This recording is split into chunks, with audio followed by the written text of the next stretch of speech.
The Altroz Racer has been grabbing headlines lately, but what you might not know is that Tata Motors has also updated the rest of the Altroz range. After all, as good as the Racer is, people want choices. Some might want an automatic, some might even want a CNG or a diesel. So we figured you probably want to know what the non-Racer range topper is like, and we're going to tell you just that. Meet the Tata Altroz.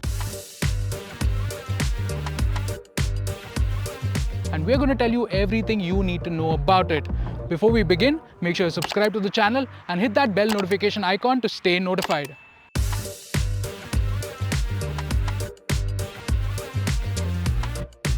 The Tata Altroz has been going from strength to strength since its launch. Soon after its debut, it was crowned the safest hatchback in India by GNCAP. With the introduction of the Altroz Racer, it has become the fastest Indian hatchback to lap coast, clocking a time of 2 minutes 21.74 seconds with Narain Karthikeyan at the wheel. Now Tata Motors has brought the features from the Racer to the rest of the Altroz range, available with a 1.2-litre Revertron petrol, a 1.2-litre iCNG and a 1.5-litre Revertalk diesel. And there's more good news. Tata Motors has reduced prices by Rs 45,000, with the Altroz now starting at just Rs 6.49 lakh. Offering multiple powertrain options and packed with premium features, it delivers excellent value for money.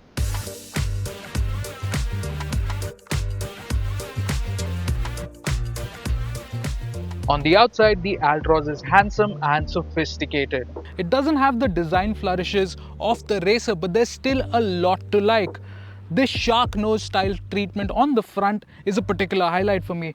Of course, there are LED DRLs, and moving on to the side, you get 16-inch wheels, the same ones that you get on the Altroz Racer, except those are darkened, whereas these are a nice polished finish. You also get a sunroof, and don't forget these doors open fully 90 degrees. Now let's move on to the back. From behind, the Altroz is instantly recognizable thanks to this black panel right here with the Altroz lettering. You also get a little bit of a spoiler with a third brake light. It's not quite as big as the one on the Racer, but it's there nonetheless. But most of the big changes are on the inside. So let's head on inside and take a look. On the inside, the most noticeable change is this 10.25-inch infotainment system with Android Auto and Apple CarPlay, which made its debut on the Racer. There's also a 7-inch digital instrument cluster and a bunch of new features like a 360-degree camera, blind view monitor. There's also a fully automated climate control system with an express cool function. Press that button and the AC goes full blast. The window comes down to cool the cabin really quickly. The Altroz now features IRA connected car technology, offering Amazon Alexa's home-to-car connectivity features. And the interior is typically Altroz, nice and spacious, plenty of room for the front and for the rear seat passengers, and a really good driving position. Speaking of which, I think it's time to get to driving now.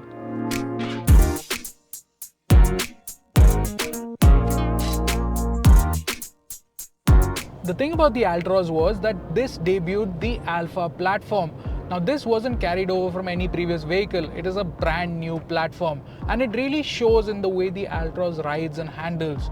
On bad roads it soaks them up beautifully, and on the highway it is rock solid. It feels superbly sure-footed. Even show it a set of bends and it is happy to play. No wonder this Alpha platform was the basis for the Racer. The Alpha platform also allowed the Altroz to achieve a full 5-star GNCAP safety rating.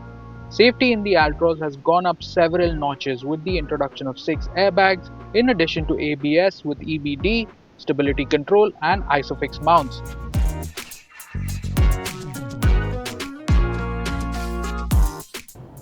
I'm driving the 1.2-litre petrol engine with 87 bhp and 115 Newton meters of torque. This engine can either be had with a 5-speed manual like the one I have right here, or a 6-speed DCA. And if you do a lot of your driving in the city, then this engine makes a lot of sense. Even out here on the highway, it's capable of holding triple-digit speeds for as long as you need it to. This engine can also be equipped with the iCNG option, and unlike most CNGs, this actually has a twin tank arrangement, so you still get a decent sized boot. The final engine option is a diesel that has 89 bhp and 200 newton meters of torque. And I know the world is moving away from diesels, but there's just something about a hatchback with a diesel engine. It's just so much fun. And if I was doing a lot of miles every single day, then maybe the diesel would be the one I would get.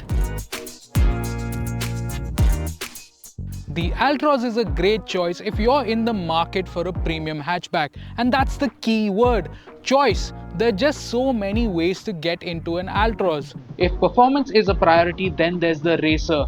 But if you want the features from a Racer, but you need a DCA, a diesel, or even an iCNG, then you have those options too. But I would like to hear from you. What would be your pick from the Altroz range? Tell us in the comments below. And as always, if you like this video, share it with your friends, leave us a comment, and stay tuned for more videos just like this.